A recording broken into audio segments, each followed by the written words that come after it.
말씀의 제목은 섬김은 가정에서부터라는 제목이 되겠습니다. 섬김은 가정에서부터.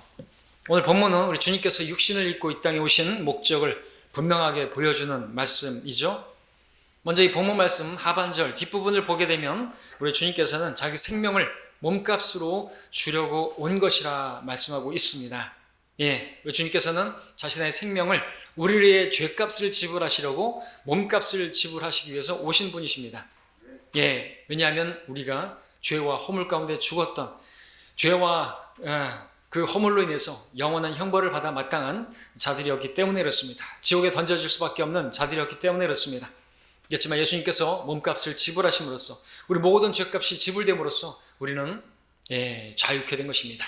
죄의 종에서 우리는 자유롭게 되었고 하나님의 자녀에 이르게 된 것입니다. 이것은 은혜입니다. 주님께서 우리를 위해서 죽으시고 장사되시고 부활하심으로 우리 같은 죄인들이 구원을 받게 된 것입니다. 이것이 복음이고 이 복된 소식을 믿음으로 받아들인 사람들은 값없이 하나님의 은혜로 구원에 이르게 되는 것입니다. 자, 우리를 구원하신 주 예수 그리스도께서 오늘 우리 안에 함께 하고 계십니다. 우리 안에 살아 계십니다. 예수님께서 사람이 되어 이 땅에 오신 목적, 많은 사람들을 구원하시기 위함이었듯이 오늘날 예수님께서 우리 안에 들어와 사시는 목적은 무엇이겠습니까? 역시나 많은 사람들을 구원하는 그 일에 우리가 사용되기를 바라시는 것입니다. 주님께서 우리 안에 들어와 사시는 목적도 바로 그것이죠. 주님께서 많은 사람들을 구원하시기 위해서 사실 모든 사람을 위해서 자신의 생명을 몸값으로 내어주셨지만 많은 사람들이 구원을 받게 되는 것처럼 우리도 모든 사람을 구원할 수는 없지만 우리가 만나는 사람들 가운데서 많은 사람들을 구원하는 그 일을 할 수가 있고 그 목적으로 주님께서 우리 안에서 인도하시고 우리가 그렇게 살기를 바라시는 것입니다. 그러므로 우리는 복음을 증거하며 사람들에게 죄와 지옥으로부터 구원하는 일을 해야만 하는 것입니다. 그러기 위해서 주님께서 나를 구원하시기 위해서 자신의 생명을 몸값으로 주신 것처럼 우리도 사람들을 구원하기 위해서 우리의 시간과 우리의 물질과 우리의 돈과 우리의 손과 우리의 팔과 우리의 시간과 우리의 열정과 하여튼 우리가 주님께 드릴 수 있는 것들은 다 드려야 되는 것이죠. 그것을 내어드리는 것이 없이 열매가 거둬질 수가 없는 것이죠.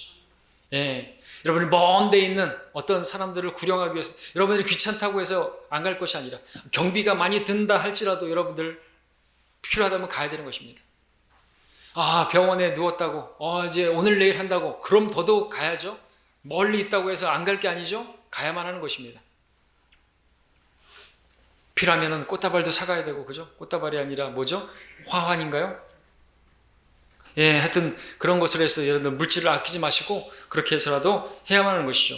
내어드리는 것이 없이 내가 희생하는 것 없이 얻을 수는 없는 것입니다. 할 수만 있다면 얻을 수만 있다면 그렇게 해서 얻어야 하는 것이죠. 자, 주님께서 말씀하신 이 말씀, 그러나 오늘 우리가 보고자 하는 말씀은 본문의 앞부분의 말씀인데 앞부분을 보시면 주님께서 이 땅에 오신 목적은 섬김을 받기 위해서 오신 것이 아니라 섬기기 위해 오셨다는 말씀을 하고 계십니다. 26절에도 보니까 그렇지만 너희는 그렇게 되어서는 아니 되느니라 너희 가운데 누구든지 크게 되고자 하는 자는 너희를 섬기는 자가 되어야 한다고 말씀하셨습니다. 그러면서 주님께서 또 섬김을 받기 위해서 온 것이 아니라 섬기기 위해 오셨다고 말씀하셨습니다. 자, 오늘 주님께서 내 안에 거하신다면 내 안에 살아계시는 것이 참으로 맞다면 우리의 삶 가운데서 나타나야 하는 모습은 어떤 모습일까요? 주님께서 섬기러 오신 것처럼 나도 다른 사람들을 섬기는 모습이 나타나야 하지 않겠습니까? 주님께서 우리 안에 살아계셔서 우리 안에서 오늘 말씀해 주시는 것입니다. 나는 섬김을 받으러 온 것이 아니라 섬기러 왔다. 너희 가운데서 크게 되고자 하는 자는 섬기는 자가 되어야 한다. 만약 우리가 나를 부인하고 오직 주님께서 내 안에 사시도록 나를 내어드린다고 한다면 주님께서는 하나님 아버지와 교회와 그리고 잃어버린 혼들을 섬기는 그 삶으로 이끌어 주실 것입니다. 정녕 주님께서 내 안에 살아 계신다고 한다면 그 증거는 무엇으로 나타나야 하겠습니까? 여러 가지로 말씀드릴 수 있겠지만 무엇보다도 섬기는 모습으로 나타나야 한다고 믿습니다. 자, 오늘 우리는 가정의 달 5월을 맞아서 가정을 섬기는 삶에 대해서 말씀을 듣고자 하는 것입니다. 섬김은 가정에서부터라는 말씀의 제목으로 말씀을 전하는 것입니다. 주님께서 이 땅에 섬기러 오셨고 자신을 주려고 오신 것처럼 내 안에 주님께서 사신다면 나도 다른 이들을 섬기는 일을 위해서 내 시간과 내 손과 내 발과 내 노력과 내 물질을 줄 수가 있어야 하는 것입니다. 자, 우리는 모두가 다 동의할 것입니다. 내 안에 주님께서 사시는 삶을 살고 싶다. 왜 그 삶을 살고 싶죠? 그래야지 내가 할 수 없는 주님께서 기뻐 받으시는 그런 일들을 할 수 있고 그런 열매가 맺어질 수 있기 때문에 그렇죠. 나로서는 안 되는 것입니다. 내가 아니요 내 안에 계신 그리스도가 사시면 내가 원하는 그 이상적인, 아니 주님께서 원하시는 이상적인 그 아름다운 삶을 살 수가 있는 것이죠. 자, 근데 주님께서 내 안에 사시는 삶이라는 것이 무엇입니까? 어떤 모습으로 나타나야 주님께서 내 안에 사시는 삶이라고 할 수 있습니까? 구원받지 않은 사람들을 만났을 때 그들에게 예수님을 전하는 그 삶이, 나를 부인하고 주님을 전하는 그 삶이 주님께서 내 안에 사시는 삶이라고 말할 수 있을 것입니다. 뿐만 아니라 나를 미워하는 어떤 형제, 자매에게 다가가고 그와 화해를 시도하고 그를 용서하고 받아들이는 그러한 삶, 역시나 주님께서 내 안에서 사시는 삶이라고 말할 수가 있을 것입니다. 하지만 정작 주님께서 내 안에서 사시는 삶이 나타나야 하는 가장 중요한 곳은 다른 어떤 곳이 아니라 교회도 그러하지만 무엇보다도 가정이라고 말씀을 드립니다. 여러분, 성경을 읽을 때 가정을 주제로 해서 성경을 읽은 적이 있습니까? 하나님께서 가정을 아주 중요하게 여기시는 것을 알고 계십니까? 하나님께서 최초에 가정을 허락하셨죠. 아담과 이브. 하나님께서 교회를 세우셨지만 그 전에 가정을 세우셨습니다. 사실 가정이 없으면 교회도 없는 것입니다. 여러분들, 각 가정이 바로 서 있지 못하면 교회도 온전하지 못한 것입니다. 그래서 가정을 파괴하는, 가정을 무너뜨리기 위해서 호시탐탐 노리는 것입니다. 마귀는. 그러면 교회는 무너지기 때문에 그렇습니다. 그래서 성경을 보면 하나님께서 가정을 참 중요하게 여기시고 계시는 것을 읽을 수가 있습니다. 우리는 창세기에서 아담과 이브를 통해 시작된 최초의 가정을 볼 수가 있습니다. 또 카인과 아벨의 형제 간의 그 시기와 다툼을 볼 수가 있고, 자신의 아내 사라를 누이라고 속이던 남편 아브람, 그럼에도 온전히 순종하는 아내 사라를 볼 수가 있고요. 또 하나님의 약속을 의심하던 남편에게 하가를 통해 자식을 얻게 하고는 또 스스로 괴로워하는 아내 사라를 또 볼 수가 있는 것입니다. 가정의 불하고 갈등이고 어려움이죠. 그로 인해서 하나님의 일들이 차질이 생기고 가정 안에 역사하는 마귀의 역사도 우리가 볼 수가 있는 것입니다. 또 하나님께 절대적으로 헌신하는 아브라함, 생명을 포기하며 순종하는 아들 이삭 볼 수가 있습니다. 이삭과 리브카의 이야기는 어떻습니까?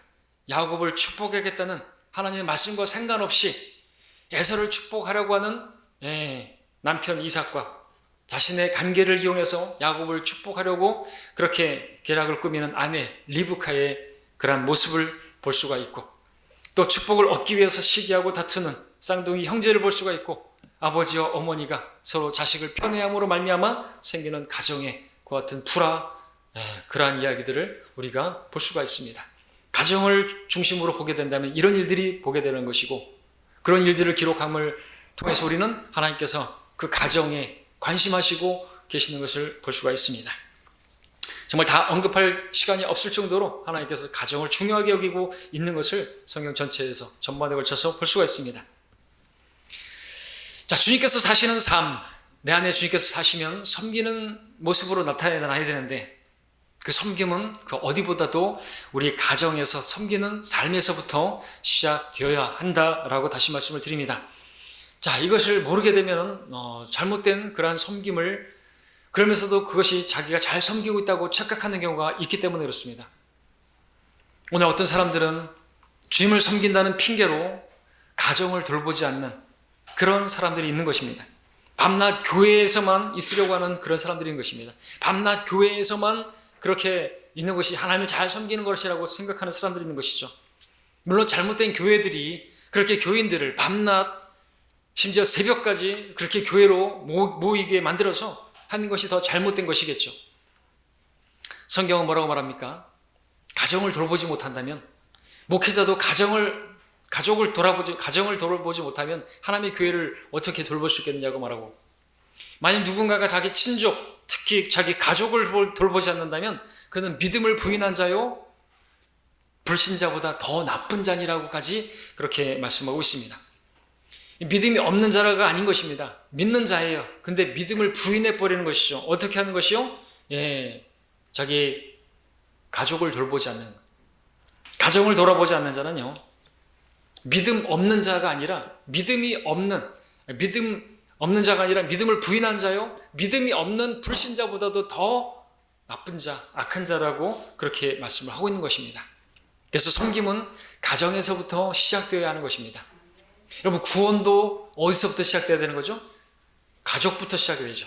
주 예수 그리스도를 믿으라, 그리하면 너와 내 집안이 구원을 받으리라. 예루살렘과 유대와 사마리아와 땅끝까지 이르러. 구원하는 문제도, 그들의 혼들을 돌아보는 문제도 가정에서부터 시작되어야 되는 것이죠. 어떤 사람들은 멀리서부터 그렇게 시작하려고 하는 것이 있는 것이죠. 자기 가족도 구원하지 않고 자기 주변의 사람들을 돌아보지 않고 멀리 있는 사람들부터 그렇게 생각하고 그러는 사람도 있는데, 물론 하나님께서 선교사들을 통해서 특별하게 하시는, 그들도 그러나 자기 가족부터 다 그렇게 염려하고 복음 전하고 하죠. 근데 멀리, 자기가 대면하지 않고 그렇게 어떤 그런 일들을 하는 사람들이 있는데, 그래서 바르지가 않은 것입니다. 자, 우리 함께 누가복음 1장을 함께 볼까요? 보겠습니다. 누가복음 1장 13절입니다.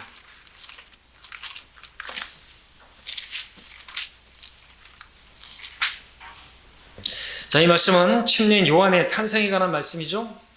누가복음 1장 13절입니다.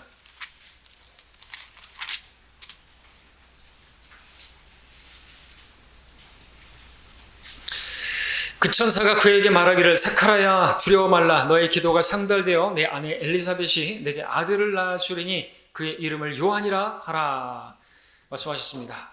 자, 요한의 출생, 그리고 16절 17절을 보게 되면 그의 사역의 특징을 보여주는데요.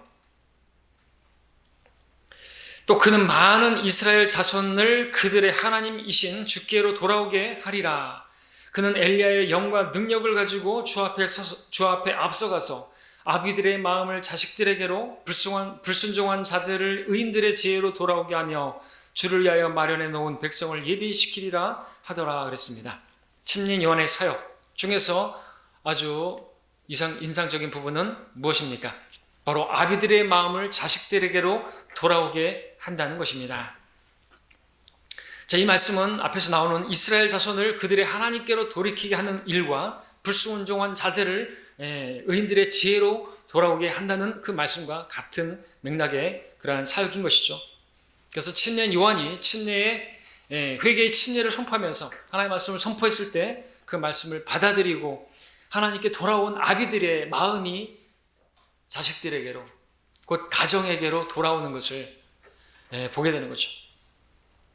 그러니까 그 사람이 그 안에서 하나님을 만나게 되면, 영적인 회복이 있게 되면, 영적인 부흥이 있게 되면 그 부흥은 가정의 부흥으로 이어진다는 것을 말씀을 드리는 것입니다. 하나님께 회개해서 회복한 사람들의 마음이 무엇보다도 가정에게로 돌아오는 것을 보게 되는 것이죠.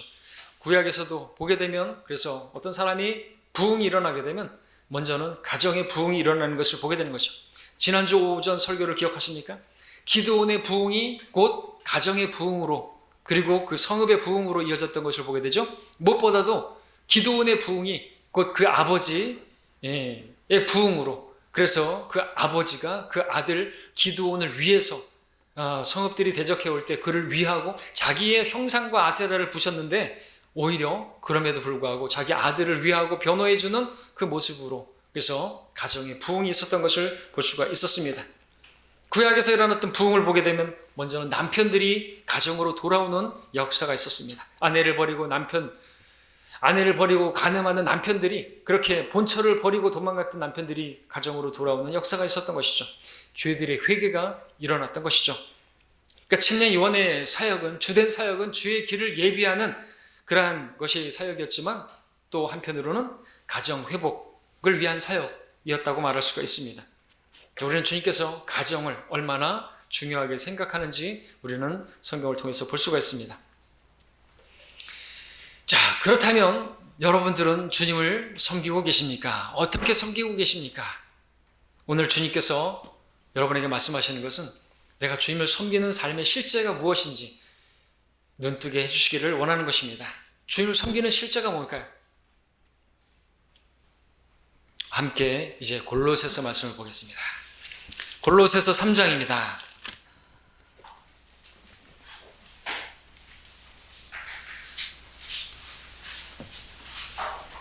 골로새서 3장 23절 24절 먼저 보겠습니다. 거기 보면 주님을 섬김이 무엇인지를 보여주고 있죠. 골로새서 3장 23절 24절 우리 한 목소리로 읽겠습니다. 중요하니까 시작. 무슨 일을 하든지 마음을 다하여 주께 하듯 하고 사람에게 하듯 하지 말라. 이는 너희가 유업의 상을 주께로부터 받을 줄 알미니 너희가 주 그리스도를 섬기고 있음이라 말씀하고 있습니다. 주님을 섬기는 자들에게 주님께서 유업의 상을 약속하고 계십니다. 근데 주님을 섬기는 삶이 무엇입니까? 문맥과 상관없지 않죠? 모든 일을 할 때 사람에게 하는데 사람에게 하듯 하지 말고 주께 하듯 사람에게 하면 그것이 곧 주님을 섬기는 것이라고 말씀하고 있는 것입니다. 그러니까 여러분들 주님을 섬기는 삶의 실제는 사람을 섬기는 것이에요. 여기서 사람은 문맥을 보니까 가족이에요. 맞죠? 주님을 섬기는 것이 뭡니까? 여러분들 교회를 섬기는 것이 주님을 섬기는 것입니까? 맞습니다. 왜? 교회가 주님의 몸이기 때문에 그렇죠? 그래서 형제 자매들에게 하는 것이 곧 주님께 하는 것이에요. 맞죠? 바울이 교회를 박해하는 것은 곧 주님을 박해하는 것이에요. 거꾸로 말하면 교회를 위하는 것은 곧 주님을 위하는 것입니다. 교회를 섬기는 것이 곧 주님을 섬기는 것이에요. 여러분 너무나 잘 알고 있습니다. 그래서 여러분들이 형제 자매에게 하는 것이 형제 자매를 위해서 기도하고 그들이 세워지는 것이 곧 교회를 세우는 것이고 그것이 곧 주님을 섬기는 그 섬김의 실체가 되는 것입니다. 근데 좀 더 구체적으로 좀 더 가깝게 여러분이 주님을 섬기는 그 섬김의 실제는 여러분이 주님을 섬길 수 있는 그 일은 여러분 가정을 섬기는 것입니다. 가족을 섬기는 것입니다. 다시 말씀드리지만 이 가족을 제외하고 여러분들이 무엇을 하고 교회에 나와서 무엇을 하고 이게 순서가 바르지 않은 것입니다. 사실은 하나님의 순서는 가정에서부터예요.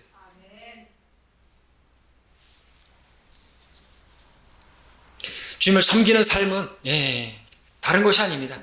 어떤 특정한 일을 하는 것이 아니고 무슨 일을 하든지 마음을 다해서 주께 하듯 하는 것이고 사람에게 하듯 하지 않는 것이라고 말하고 있습니다. 주님을 섬기는 삶은 말씀을 읽고 공부하고 지식을 쌓고 그런 것이 아니라 사실은 무슨 일을 하든지 사람에게 하는데 사람에게 하는 것 나처럼 하는 게 아니라 주님께 하듯 하고 사람에게 하는 것은 뭡니까? 그건 얼마든지 눈속임으로 할 수가 있잖아요. 위선적으로도 할 수가 있잖아요. 그렇게 하면 안 된다고. 왜냐하면 주님께서 그걸 다 알고 계시기 때문에. 그건 주님을 섬기는 것이 아닌 것입니다. 우리가 주님을 섬기는 것은 모든 일에 우리가 주님을 섬기는 삶이 될 수가 있는데 그런 일을 주님께 하듯 하면 주님께서 약속하셨습니다. 유업의 상을 주께로부터 받게 될 거라고. 왜냐하면 그것이 곧 주 그리스도를 섬기고 있는 삶의 실제이기 때문에 그렇습니다. 자, 그렇다면 이제 18절부터 거슬러 올라가서 주 그리스도를 섬기는 삶의 실제가 무엇인가를 보겠습니다. 22절까지를 읽습니다. 18절부터 아내들아 너희는 너희 자신의 남편에게 복종하라. 그것이 주 안에서 합당한 것이라. 남편들아 너희 아내를 사랑하고 가혹하게 대하지 말라. 자녀들아 모든 일에 부모에게 순종하라. 이것이 주를 참으로 기쁘시게 하는 것이라. 아비들아 너희 자녀를 성나게 하지 말라. 이는 그들이 낙심하지 않게 하려는 것이라. 종들아 육신에 따른 너희 주인들에게 모든 일에 순종하되 사람을 기쁘게 하는 것처럼 눈가림으로 섬기지 말고 하나님을 두려움으로 순전한 마음으로 하라는 이 말씀들이 나오고 아까 읽었던 말씀이 나오는 것이죠. 자, 이 말씀들을 대할 때 어떻습니까? 담대하십니까? 잘하고 계십니까? 사실은 제일 어려운 것이라고 말씀드릴 수가 있습니다. 사실 제가 이 말씀을 지금 전하고 있지만 제가 제일 못하고 있는 부분이기도 합니다. 여러분들도 그렇지 않을까 싶습니다. 우리 자녀들은 부모님에게 잘 하고 있습니까? 여러분 아내들은 남편에게 정말 복종하고 있습니까? 우리 남편들은 아내를 정말 주님께서 교회를 위해서 자신을 주신 것처럼 그렇게 사랑하고 있습니까? 등잔 밑이 어둡다는 말이 있는 것처럼 우리는 가장 가까이 있는 사람을 가장 쉽게 생각하고 가장 막대하고 그러면서 나는 교회 와가지고 나는 주님을 잘 섬기고 있노라 오해하고 있는 경우가 많이 있는 것이죠. 정말 주님을 잘 섬기고 있습니까? 여러분의 주님을 잘 섬기는 실제가 어딘 줄 아십니까? 가정이라는 것이죠. 가정. 여러분 찔려야 돼요, 사실은. 제가 제일 많이 찔리고요. 자, 우리가 주님을 섬기는 삶, 어떻게 섬기는 것인가요? 목사가 되고 선교사가 되는 것이 주님을 섬기는 것인가요? 그러나 오늘 골로새 이 말씀에 따르면 무엇보다도 우리 가정에서 주님을 우리는 잘 섬길 수가 있는 것입니다. 그리고 섬김은 가정에서부터 가정에서 잘 섬기지 못하는 사람이 어떻게 주님을 또 교회에서 섬길 수가 있겠습니까? 그래서 가정을 잘 다스리지 못하는 자는 사실 목회자가 되서는 안 되는 것입니다. 사실 저는 목회할 자격이 없는 사람입니다. 우리 집사람에게 물어봐도 되고 우리 자녀들한테 물어봐도 될 것이죠. 그럼 우리 집사람한테 제가 물어보는데 우리 자녀들한테도 물어보셨습니다. 너는 잘하냐? 자신 있게 말할 수 없다 이거죠. 근데 어떻게 보면 그래서 우리의 진짜 모습은요 정말 하나님 앞에 변명할 수가 없어요. 우리 남편들은 아내에게 잘하고 있습니까? 자신 없을 것이에요.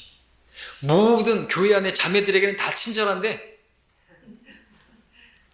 모든 여자들에게는 다 친절한데 어제 저녁에 갑자기 밤에 우리 집이 항상 어제는 갑자기 개들이 막 들고 뛰는 거예요. 개들이 뛰면은 맨 2층이라 얼마나 2층간 소음이 심한지 모르니까 그러는데 개들이 막 뛰어드는데 막 그 여자가 그 아줌마가 막 울면서 그만해 그러는 거예요. 야, 남편 안 들어왔어요. 어제 여자 혼자 있었는데 개 한 마리 더 데리고 왔는지 막 난리가 났어요. 개판이 됐어요. 막 물어뜯고 삼키는지 막 살림살이가 다 부서지는 소리가 나는 거예요.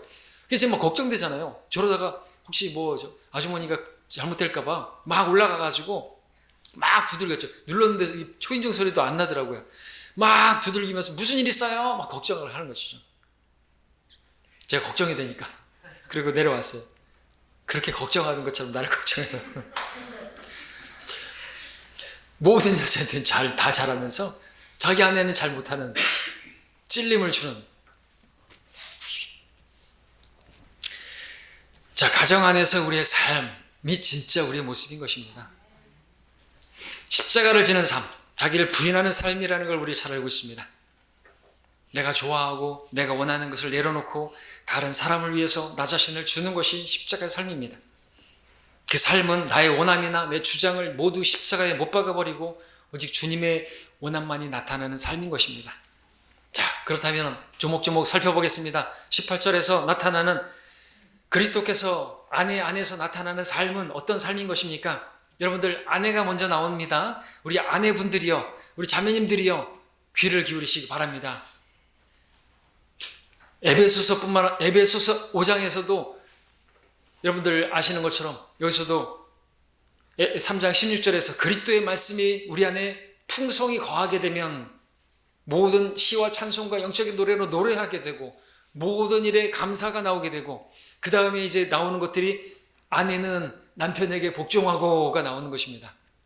에베소서 5장에서도 성령으로 충만하게 되면, 그러니까 그리스도의 말씀이 우리 안에 충만하게 거하게 되면, 그리스도의 말씀을 내 안에 충만히 채우게 되면 성령으로 충만하게 되는 것이죠. 놀라운 일이죠.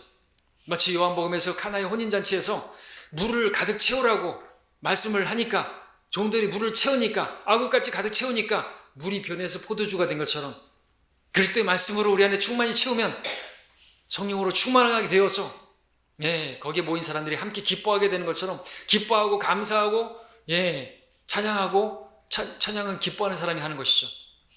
문맥이 같이 나옵니다. 뭘 말씀드리는 줄 아십니까? 예, 여기서도 그렇고 저기서도 그렇고 아내들에게 먼저 말씀하시는 것입니다. 순서도 분명히 의미가 있겠죠. 그 아내들이셔 잘하시기 바랍니다. 남편들이 잘하기를 바라기 전에 아내들이 먼저 잘해야 된다는 거예요. 이 첫 단추가 잘 끼워져야 된단 말입니다. 이 첫 단추가 여러분들 최초의 가정의 문제는 아내에서부터 비롯된 거죠. 아내가 시험이 연약한 그릇이고 거기에 권위의 문제고 남편에게 복종했더라고 한다면 이렇게 모든 사람이 죄인이 되고 그런 일은 없었을 것입니다. 하나님의 말씀을 받은 아담, 그 아담이 아내에게 말을 전했는데 남편의 말에 복종해야죠. 남편의 말을 더 귀담아 들었어야죠. 남편에게 복종했어야죠. 왜 이웃 남편에게 이웃 남편이라고 말할 수는 없지만 그 어떤 남자에게 왜 권위를 주고 그의 음성에 귀 기울이고 왜 그것을 따먹냐 이것이죠. 그리고 어떤 그런 성적인 범죄도 저질렀을 것이고 그래서 이중 임신설도 나올 수가 있는 것이죠. 카인은 그 악한 자에게서 나왔다 그랬으니까 권위의 문제인 것입니다. 아내들은 남편을 남편으로 생각하면 안 되는 거예요. 내 편이지 남편이 아니잖아요. 그죠? 그러니까 다른 형제들의 말보다도 남편의 말을 더 잘 들어야 된단 말이죠. 남편을 남편처럼 내 편이 아니라 남편처럼 생각하면 안 된단 말이죠. 남편의 권위를 인정하는 그것이요. 그래서 복종하는 그것이 주 안에서 합당한 것이고 그럴 때 사실상 가정의 질서가 또 권위가 남편에게 권위를 이렇게 세워줬을 때 남편도 사실 아내를 사랑하는 데 있어서 여러분들 그게 또 이제 맞춰지는 것이죠, 사실. 남편은 그래요. 아내가 복종하지 않고 권위를 무시하고 그렇게 되면요, 자존감을 잃어버리게 되고 더욱더 화나게 되고 그러면은 정말 더 힘들어지는 것이죠. 사랑해야 하는 건 맞는데 힘들어진단 말이죠.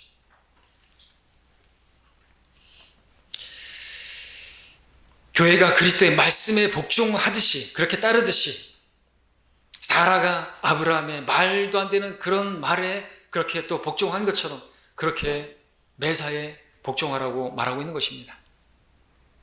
그것이 부당해 보인다 할지라도 그것이 나의 생각에는 맞지 않는 것 같다 할지라도 그렇게 하라고 말씀하시는 것이죠. 왜냐하면 그렇게 할 때 하나님께서 하실 일이 있기 때문에 그렇습니다. 모든 일을 합력하여 선을 이루시기 때문에 그렇죠. 근데 그렇게 하지 않고 하나님 말씀대로 하지 않으면요, 내 권리를, 내 주장을 막 내세우고 내가 하는 말이 맞다고 그렇게 내세우게 되면 안 되는 것입니다. 남편은 말 안 들을 것이고요. 남편은 절대로 말 안 듣습니다. 그리고 하나님께서 하실 일들도 이루어지지 않는 것입니다. 남편의 부족함으로 인해서 무시하지 마시고 복종할 수 있어야 되는 것입니다. 물론 주 안에서라고 말하고 있습니다. 믿는 형제를 말하는 것입니다. 다른 형제들과 비교하지도 마시고 권위를 거슬러 주장하지도 마시고 질서 가운데 순종하고 남편을 지혜롭게 돕는 자가 되어야지 주도자가 되면 안 되는 것입니다. 남편을 돕는 자로 지음받았기 때문에 주장하고 주도하고 권위를 행사해서는 안 되는 것입니다. 그러면은 이거는 혼란스럽게 되는 것이 질서가 없는 것입니다. 가정이 무너지고 하나님께서 복 주실 수가 없는 그런 가정이 되는 것이죠. 자, 그리고 무엇보다도 중요한 것은 아내들이요, 이렇게 하는 것이, 그렇게 하는 것이 곧 주 그리스도를 섬기는 것이라고 말씀하고 있다면 아멘 하고 해야 하는 것입니다. 근데 우리는 그렇게 못해요. 나는 못합니다. 난 절대로 그 왼수 같은 남편을 그렇게 못합니다. 맞습니다. 우린 못해요. 근데 내 안에 그리스도께서 사시면 그 삶을 살 수가 있는 것입니다. 그리스도께서 내 안에 사시도록 내가 그리스도께 복종하는 것, 그게 곧 주님을 섬기는 거잖아요.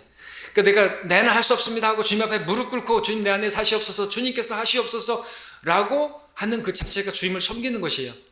주님께 내 의지와 내 그런 원함과 이런 걸 때 내려놓는 것이잖아요. 나를 부인하고 그러면 주님을 섬기는 것이고, 그렇게 섬기는 것이 그러면 주님께서 말씀하실 것이라는 거죠. 남편에게 복종하라고. 그러면은 곧 그것이 주님께서 받아들여질 만한 열매로서 주님을 섬기는, 그리고 약속하신 그 유업의 상을 받게 되는 것이다 라는 것입니다. 어렵죠? 상은 아무나 받는 게 아니죠. 주님 섬기는 것은 이게 실제예요.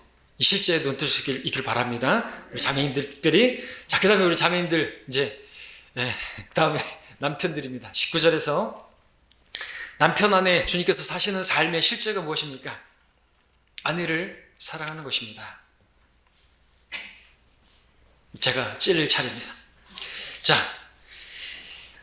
남편들아 너희 아내를 사랑하고 가혹하게 대하지 말라. 자, 이런 말씀이 나오고 있는 것은 그만큼 남편들이 아내를 그렇게 쉽게 대하고 그렇게 대하기 때문에 그렇죠. 특별히 우리 이 나라, 우리 한국 남자들 가부장적인 그런 가장관을 가지고 있는 그런 남편상을 가지고 있는 남자들 뭐 시키는 것도 많죠. 예. 물 떠와라부터 시작해가지고 잿더리 가져와라부터 지금 물론 우리 그리스도인들은 그런 거 안 시키지만 자 남편은 어떻게 하면 되냐면요 교회 안에 다른 자매를 대하는 것처럼만 대하면 됩니다. 한마디로 그죠? 그처럼 아내에게도 대하면 되는 것이 근데 그게 어렵죠. 그러니까 우리가 못하죠. 저도 못합니다. 예. 저는 잘할 것 같습니까? 속고 계신 거예요. 잘 못합니다, 저.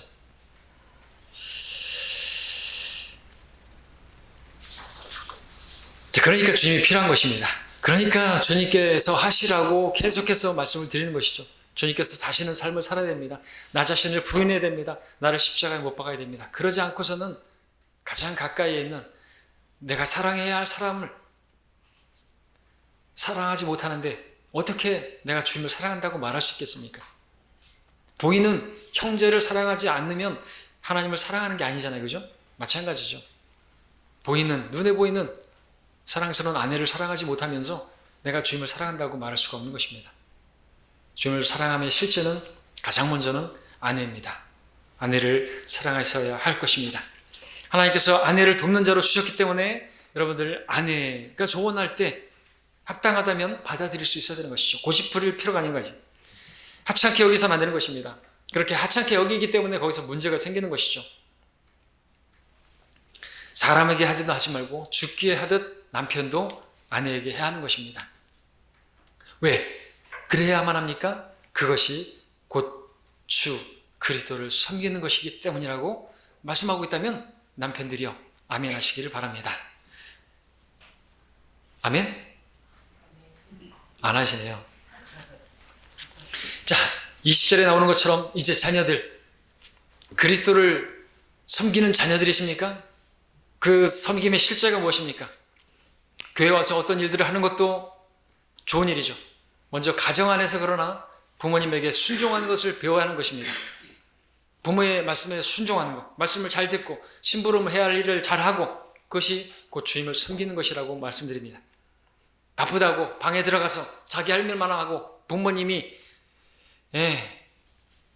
아버지가 들어왔는데도 인사도 안 하고 대화도 안 하고 TV나 보고 게임만 하고 그러면 안 되는 것이죠.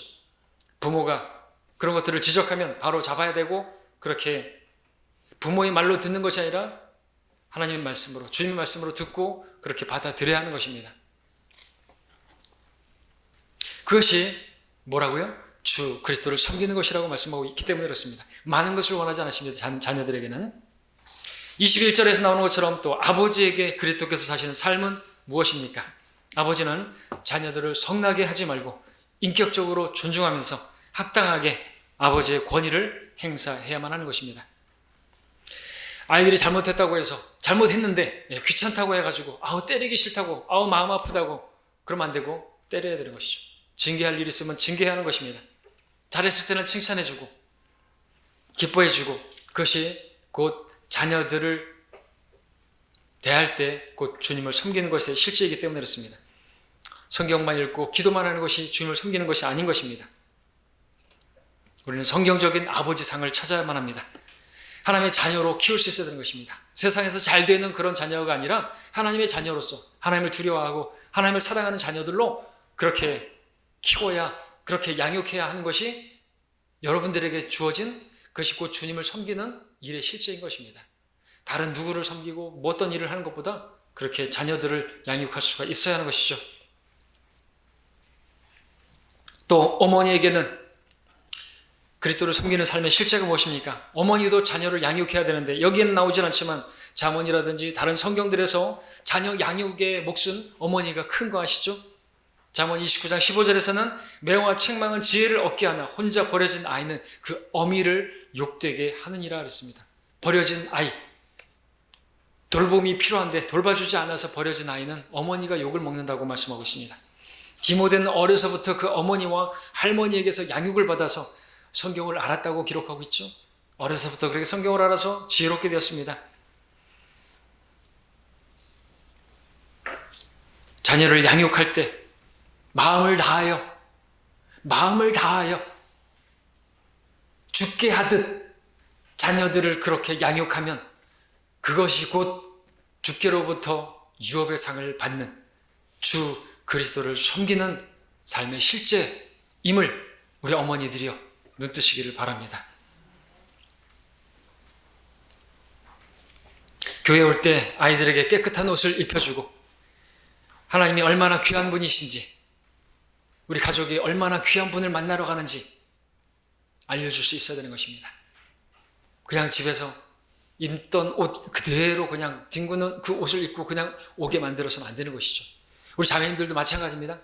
옷차림, 성경에서 자매님들의 옷차림 아주 중요하게 다루고 있고, 머리에 대한 것도 오전 성경 공부에서 그렇게 또 말씀을 드렸지만, 권위에 관한 문제, 하나님을 존중한다고 한다면, 그리고 또 남편의 권위 아래에 있는 아내들이라고 한다면 옷차림에 있어서도 잘 해야 하는 것이죠.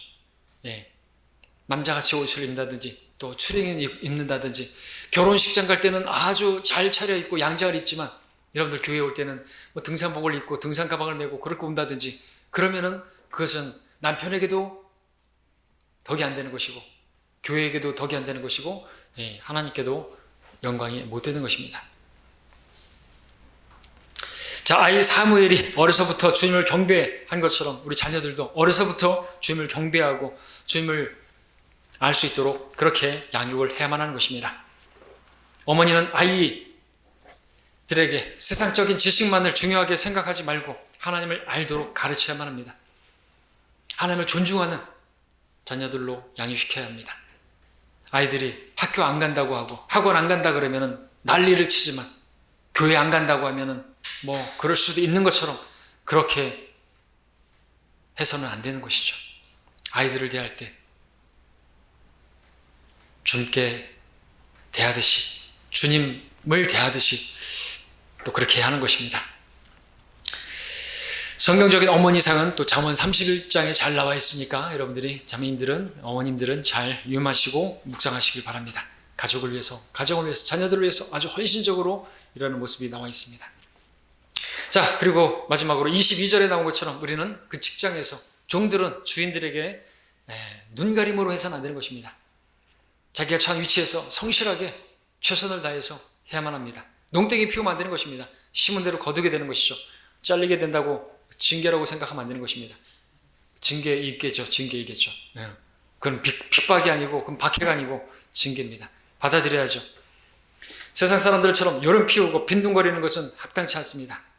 비록 세상 일이라 할지라도 사람을 기쁘게 하는 것처럼 하지 말고 그들도 죽게 하듯 그렇게 하라고 말하고 있습니다. 우리 모든 것을 보시는 하나님을 두려움으로 우리가 일을 해야 한다고, 그렇게 하는 것이 주 그리스도를 섬기는 것이라고 말씀하고 있기 때문에, 그렇게 한다면 여러분들 그것을 통해서 거기서도 열매가 맺을 수가 있죠. 농땡이 피우고 지각하고 뭐 그러면은 그가 그리스도를 영접할 수 있을까요? 그 주인이, 그 직장 동료들이 안 되겠죠. 거기서부터 시작되어야지 열매가 맺어지고 혼들이 주님께로 돌아오고 하는 일이 있는 것이죠. 그것이 여러분의 선교지고, 또 그렇게 하는 것이 주님을 섬기는 것이고, 그럴 때 유업의 상을 주께로부터 받을 줄 믿습니다. 말씀을 정리하겠습니다. 오늘 주님께서 우리 안에 사시는 삶, 그것은 주님을 섬기는 삶인데, 주님을 섬기는 삶의 실제가 무엇인지 우리는 보았습니다. 주님께서 사시는 삶은 우리가 주님을 섬기는 삶으로 인도해 주시는데, 주님을 섬기는 삶은 어떤 특정한 장소에서 특정한 일을 하는 것이 아니라 무엇보다도 우리 가정에서, 우리의 생활 속에서 주님께서 나를 두신 그 위치에서 무슨 일을 하든지 마음을 다해서 죽게 하듯 사람에게 하는 것이라고 생각하지 마시고 주께 하듯 하는 것임을 보았습니다. 아버지로서, 남편으로서, 아내로서, 어머니로서, 자녀들로서, 그리고 직장인들로서 우리가 각자 맡은 그 위치에서 사람에게 하듯 눈가림으로 섬기는 것이 아니라 주께 하듯이 그렇게 신실하게 섬겨야만 하는 것입니다. 주님께서는 그것을 가리켜서 주 그리스도를 섬기는 것이라고, 너희가 나를 섬기는 것이라고 말씀해 주고 계시고, 그렇게 할 때 유업의 상을 나로부터 얻게 될 거라고 말씀을 하셨습니다. 자, 그러므로 섬김은 가정에서부터, 이 가정의 달, 여러분들 이 말씀에 유념하시고 마음에 새기시기를 바랍니다. 여러분이 참으로 주님을 섬기는 자들이라면 그 증거가, 그 열매가 가정에서부터 맺혀져야 한다는 사실을 기억하시고 그렇게 주님 앞에 나아가시기를 바랍니다.